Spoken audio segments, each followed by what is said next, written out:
Mga kalingap, ito dapat suportahan natin yung mga charity vlogger sa Pilipinas. Iba't ibang lugar, iba't ibang probinsya. Kalampitos, Kaagapay,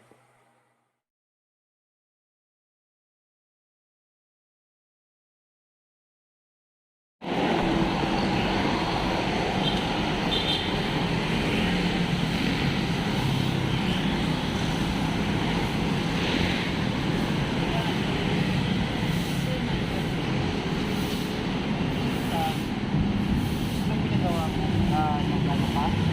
Nangangalaman?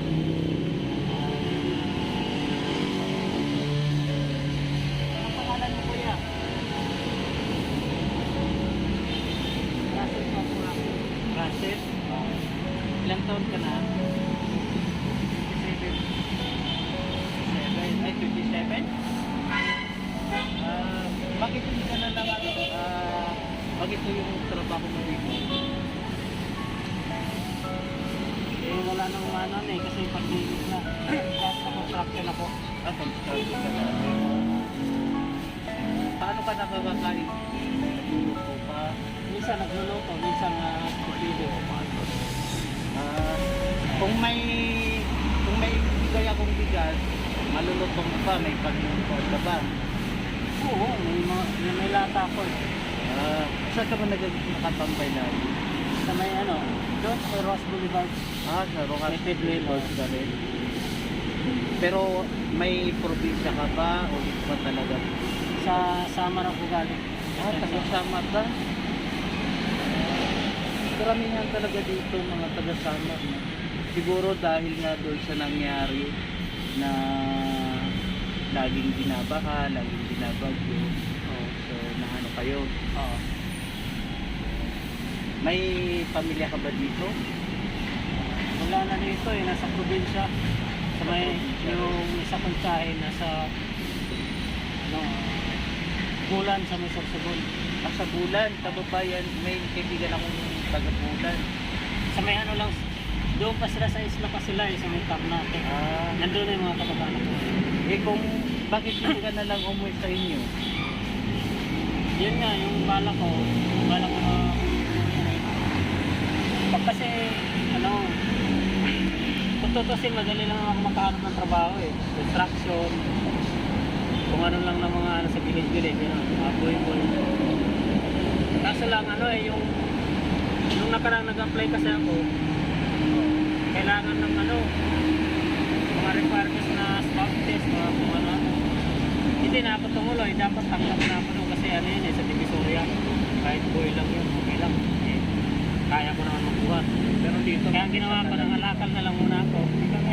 Ilan ba yung kinikita mo araw-araw sa pangangalaman?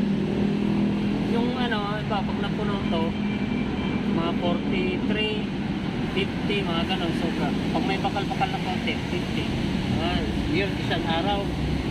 Oo, isang araw. Pero pagka minsan nakapulot ako na marami-rami din, iba na naman ulit na 50. Minsan nakakasandaan din. May ibigay ako sa'yo, konti lang kuya.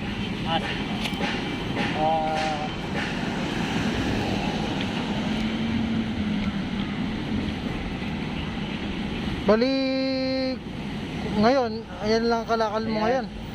Oo, boss. Ito kuya, may biscuit din yan, tsaka... maraming salamat. At saka may bigas. Pero yan lang yung kaya kung iabot ko ngayon. Salamat. Teka, saan ka tayo sa... taga Mindanao din ako, pero dito ako nakatira sa Malate. Maraming salamat. Oo. Tamang-tama wala din akong kakainin mamaya eh. Oo, yan pa yung Magtitiis lang ako hanggang bukas, bukas pa ako pakilo. Oo. Maraming salamat. May bigas at saka kape. May painitan nga ba din ng tubig?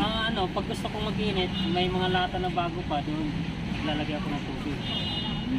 Tapos, pwedeng doon lang. If ever kuya na umuwi ka sa Bulan, ano yung pwedeng pagkakitaan mo doon? May sakaan ba kayo? May...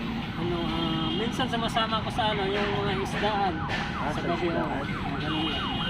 Kasi wala na talagang buhay gaano doon eh. Ang nakapaghanap buhay lang kasi doon karamihan. Yung mga tapos lang sa amin, sa South. Mga nag-opisina na. Ako, nagkaroon ko talaga doon. Sapa. Saka pangisdan.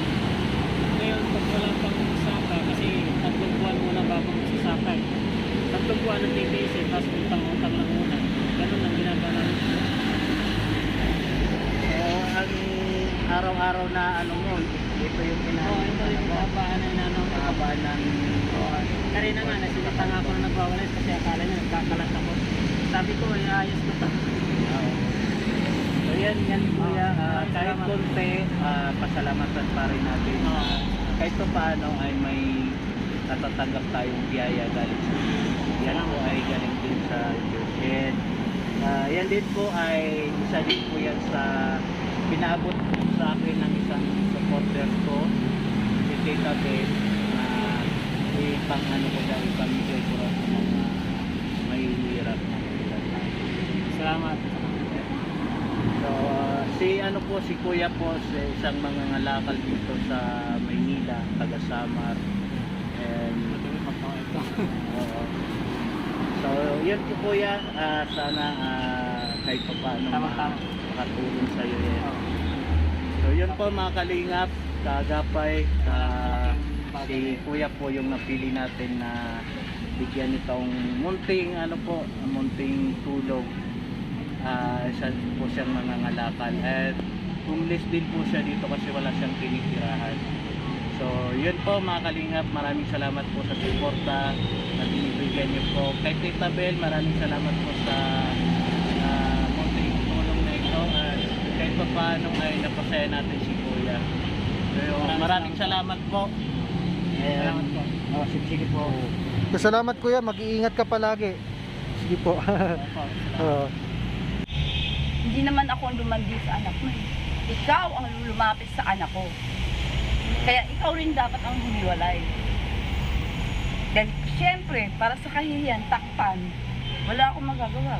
Yan ang gusto ng anak ko. Okay lang. Pero pag unang magreklamo kayo, wala rin akong magagawa.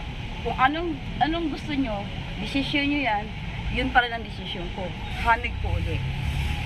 Ganun lang ako makikipag-usap. Napakasimple, wala akong equity, dahil Muslim ako, ginto, ganyan. Hindi ako